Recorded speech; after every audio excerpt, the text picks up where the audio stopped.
सबसे पहले देखते हैं ईरान, इजराइल और अमेरिका जंग से जुड़ी बड़ी अपडेट। ये जंग 1 महीने से ज्यादा समय से चल रही है। इस बीच डोनाल्ड ट्रंप ने कहा कि अमेरिका नाटो देशों से अलग हो सकता है क्योंकि जरूरत के समय नाटो ने मदद नहीं की। उन्होंने नाटो से बाहर निकलने पर गंभीरता से विचार करने की बात कही।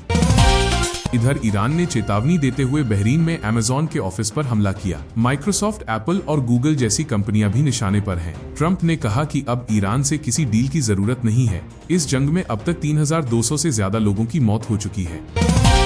वहीं हमारे देश में लॉकडाउन का एक फेक नोटिस वायरल हुआ जो बाद में अप्रैल फूल निकला। सरकार ने साफ कहा कि देश में ईंधन और एलपीजी की कोई कमी नहीं है। आगे बढ़ते हैं। अटारी वाघा बॉर्डर पर रिट्रीट सेरेमनी का समय बदलकर अब शाम 5:30 से 6 बजे कर दिया गया है। आरबीआई ने बड़ा फैसला लेते हुए यूपीआई और डिजिटल पेमेंट के लिए 2 फैक्टर ऑथेंटिकेशन अनिवार्य कर दिया है। इससे गूगल पे, फोन पे और अन्य पेमेंट और सुरक्षित होंगे। राजस्थान में मिड डे मील और कुक कम हेल्पर्स का मानदेय बढ़ाकर 2467 रुपए कर दिया गया है, जो पहले 1697 रुपए था। ये बढ़ोतरी 1 अप्रैल 2026 से लागू हो गई है। वहीं बिहार में नए मुख्यमंत्री को लेकर 10 अप्रैल तक तस्वीर साफ हो सकती है। रिपोर्ट्स के मुताबिक नीतीश कुमार के इस्तीफे के बाद बीजेपी का नया सीएम बन सकता है। उत्तर प्रदेश के मुख्यमंत्री योगी आदित्यनाथ ने यूपी में फार्मर रजिस्ट्री लागू करने के निर्देश दिए हैं। सभी किसानों को योजनाओं का लाभ दिलाने पर जोर दिया गया है। किसानों के लिए फार्मर रजिस्ट्री आईडी कार्ड बनाया जाएगा, जिससे उन्हें सरकारी योजनाओं का फायदा समय पर मिल सके। वहीं यूपी के राजकीय महाविद्यालयों के शिक्षकों को भी बड़ी राहत मिली है। अब प्रमोशन में संविदा सेवा को भी जोड़ा जाएगा। जो शिक्षक पहले संविदा में थे और बाद में नियमित हुए, उन्हें अब करियर एडवांसमेंट स्कीम के तहत प्रमोशन का पूरा लाभ मिलेगा। इसके साथ ही रियल एस्टेट से जुड़ी बड़ी खबर सामने आई है। दिवालिया प्रक्रिया में चल रहे प्रोजेक्ट्स में भी घर खरीदारों को उनका कब्जा मिलेगा। सरकार ने टावर के हिसाब से प्रोजेक्ट बेचने का फैसला लिया है, जिससे लोगों को उनका घर मिल सके। वहीं 2000 रुपए के नोट को लेकर आरबीआई ने अपडेट दिया है कि अब तक 98.45% नोट वापस आ चुके हैं। सिर्फ करीब 1.5% नोट ही अभी बाजार या अन्य जगहों पर बाकी हैं। चलिए अगली खबर देखते हैं दोस्तों। सोना चांदी के भाव में बड़ा बदलाव आया है। ईरान युद्ध के बीच सोना 4120 रुपए बढ़कर 1,51,000 रुपए प्रति 10 ग्राम पहुंच गया है। वहीं चांदी की कीमत एक ही दिन में 9701 रुपया बढ़ी है और अभी 240 रुपए प्रति किलो चल रही है। युद्ध के हालातों की वजह से महंगाई भी बढ़ रही है।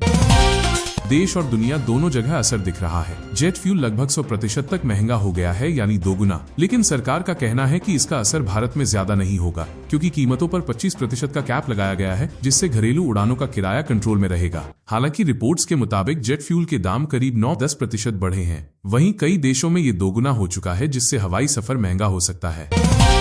इसी बीच इंडिगो ने फैसला लिया है कि उसकी घरेलू उड़ानें 950 रुपए और इंटरनेशनल उड़ानें 10,000 रुपए तक महंगी होंगी। पिछले 18 दिनों में कंपनी ने दूसरी बार किराया बढ़ाया है। महंगाई की बात करें तो एलपीजी गैस सिलेंडर भी महंगा हुआ है। कमर्शियल सिलेंडर 218 रुपए तक महंगा हो गया है, जो होटल रेस्टोरेंट में इस्तेमाल होता है। वहीं घर में इस्तेमाल होने वाला 14 किलो वाला सिलेंडर अभी सस्ता ही है, उसमें कोई बढ़ोतरी नहीं हुई है।